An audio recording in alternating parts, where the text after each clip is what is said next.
Hello everybody, I'm Cliff Stearns. Thank you for giving me the opportunity to share this message with you today. And I want to especially thank you for your work to educate the citizens of North Central Florida on the tough issues that are facing our nation.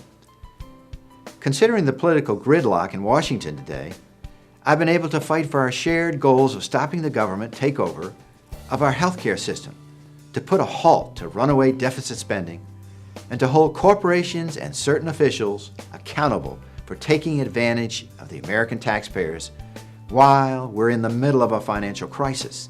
In fact, my son and I attended the Tea Party in Washington, D.C., where hundreds of thousands of fellow concerned citizens protested the direction this administration is taking our country. Let me ask you a question.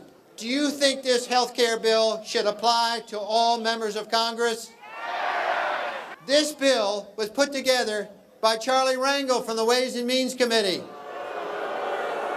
He did not pay his taxes. Well, the problem is they're bankrupting this country, and there's no money to fund this, and we can't afford it. I rise today in support of the thousands of people in the 6th Congressional District of Florida who stood together and told this administration and this Congress to turn off the taxpayer-funded spigot of government bailouts.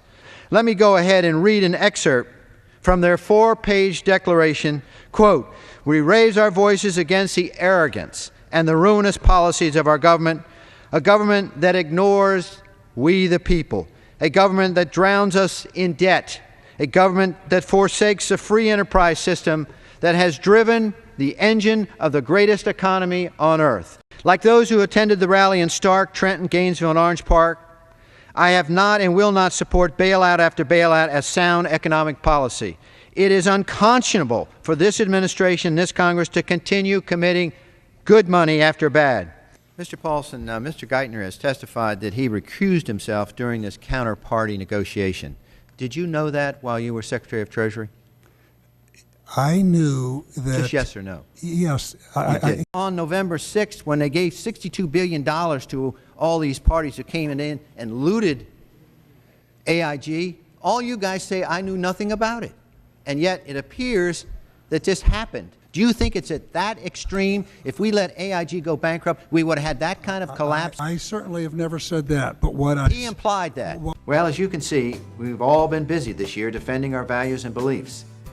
And I want you to know, as your United States representative, I too have worked hard to stop socialized health care, which would lead to higher taxes and even more deficit spending.